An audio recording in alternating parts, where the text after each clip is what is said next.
Was it a shot at Dak Prescott that the Cowboys signed Andy Dalton?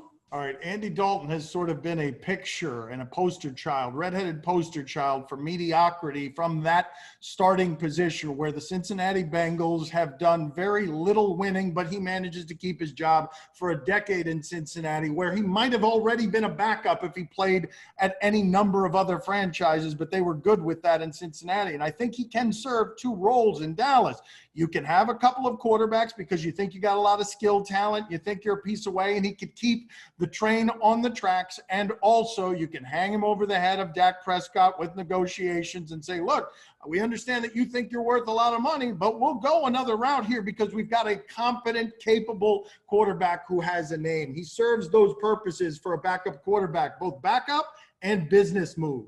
Yeah, I don't think that he's very intimidating business move to Dak Prescott. I understand why people might say he is because he's had some great seasons with a lot of great talent around him, but I can't imagine that Dak Prescott is concerned because they rolled Andy Dalton into town. But I do think that part of the reason, at least the article I read earlier today on ESPN.com said that part of the reason why Andy is in Dallas is not necessarily because he wants that job, but because he's from that, he lives in that area, and with everything that's going on, he wanted to be close to his family. So I don't think it's actually anything that should scare Dak Prescott. And if Dak Prescott, a quarterback who's never missed a start, is actually concerned about losing his job or getting wally pipped by Andy Dalton, then maybe he shouldn't be a quarterback in this league because Andy Dalton is not the guy that's coming to take your job.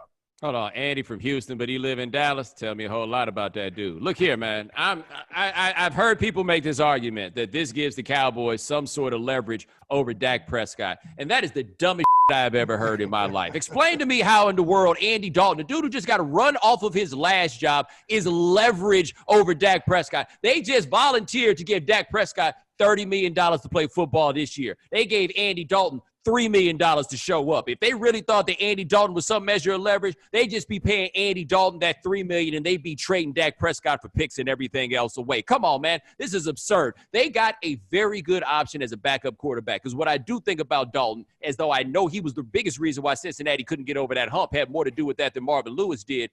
If Dak Prescott's out for 3 or 4 games, you can win 3 or 4 games as things break right with Andy Dalton as your backup quarterback, right? Like he's not so terrible that you absolutely cannot win in his presence. So with the other guys that they have, he can hold down the fort if you need it. But if I were Dak and the Cowboys were like, I mean, we could pay you or we'll just go with Andy, go with Andy. See if they go with Andy and see if they really do it. And if they did really do it, take it from the dude from Houston. You go ahead with Cody Carlson instead of Warren Moon. But at least at that point, Warren Moon was old. This would be like going with Cody Carlson and Warren Moon is 27 years old. None of y'all realize how stupid you sound when you say this. Hold on a second. Let me ask you this question. If they'd signed Cam Newton instead of Andy Dalton, would you be making the same arguments? It'd be a totally different. That'd be a good business move. That'd be a good one. It's almost like saying Cam Newton is an absolutely different quarterback than Andy Dalton is. Like the idea that somehow people looked at the Patriots and were like,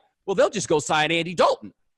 I thought y'all said Bill Belichick was good at this, right? Like, what assumptions are you making about Bill Belichick that you think that he would look at Cam Newton and Andy Dalton and say, give me the redhead, right? What are you saying about that man?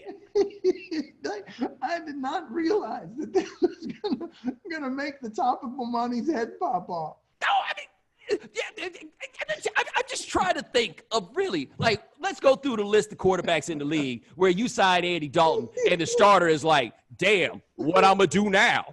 Right? Like, how many dudes legitimately would feel that way if it happened? Even if it was true, would they actually feel that way? Gardner Minshew is down there in Jacksonville, and if they brought Andy Dalton down there, he'd be like, yo, I'm just glad they got somebody in here to teach me the finer points of being a pro. Who else? Like really? Name one person that would be shook.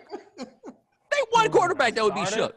Drew Lock wouldn't be shook. Nah, he's comfortable. Jared Goff, he ain't gonna be shook. Well, Carr might be shook. Stidham would be shook. Stidham would be shook. Even Stidham is like, oh, okay, this is how I know they believe in me. They brought in a mentor. Yeah. They want my head clear.